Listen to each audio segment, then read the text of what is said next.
Hey guys, I'd just like to welcome you all to another Wise Choice Systems build. This time it's in the Corsair 650D, which of course is their Obsidian series.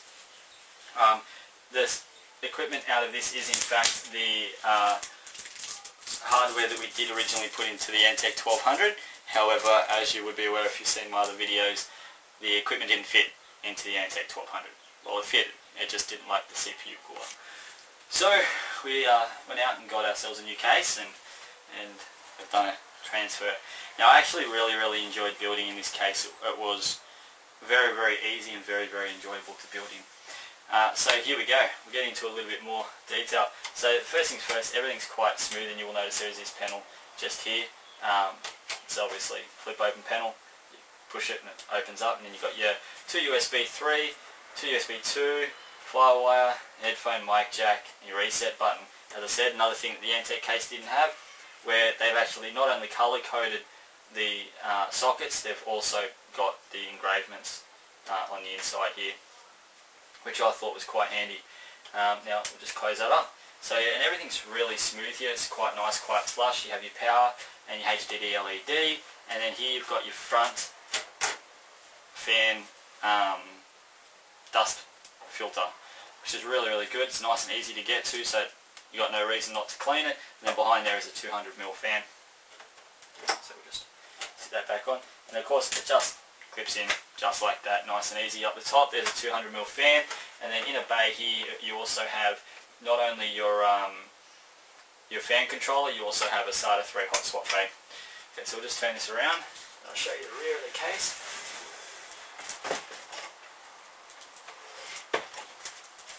So this is the rear of the case. Got a 120mm fan.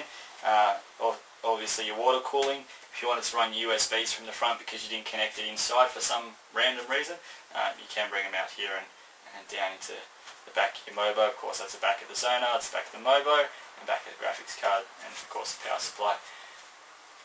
So now we'll show you the side of the case. I'm going to push this back to try and make sure we get it. Alright, there we go. Now, you've got a nice sized window. You can see the power supply, graphics card, Mobo. Normally you'd see the RAM, but because we've got such a giant CPU cooler in there, obviously we can't see that. So now we'll take the side panel off, which is quite easy, just two little push down levers, and off she comes. Nice and easy. Okay, so you'll see inside now, so easy to cable manage this case. It really was in comparison to the Antec 1200. This case was a lot better. The first thing I'll point out where you guys will understand is the HDD bays actually turn around. There's thumb screws here and here, and two screws down the bottom. Basically you just take them off, turn them around, and then you can have your hard drive sitting this way, which is why you've got this square cutout here. But I'll take you on a closer look into the case to sort of show that off a little bit more. Now, the only thing that got me about this case is the fans. There's a fan here, and obviously the 200mm fan at the top as well. They're quite thin. I think that they really would actually be hard to replace, because to get the fans in there, I mean, you might be able to get away with getting a bit Phoenix in there, but you'd probably have to take your hard drive bays out, fit it, and then put them back in, which, as you're aware, would actually be quite an effort. So it was a little bit disappointing there wasn't much room there, but all in all, for a mid-tower case, it really did outdo the 1200, which was of course a full tower case.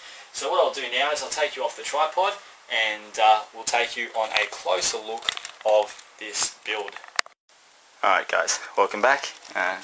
Here we are at the top of the case. As you can see, there's the 200mm fan and the top shroud.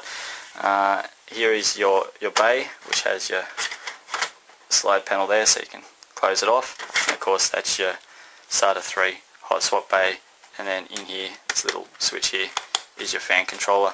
Show you a bit closer up at the front panel, and there's of course your USBs, headphones, headphone and mic jacks, USB there, your firewire, and your reset button, which is right in there, and then as you can see the engravements along there.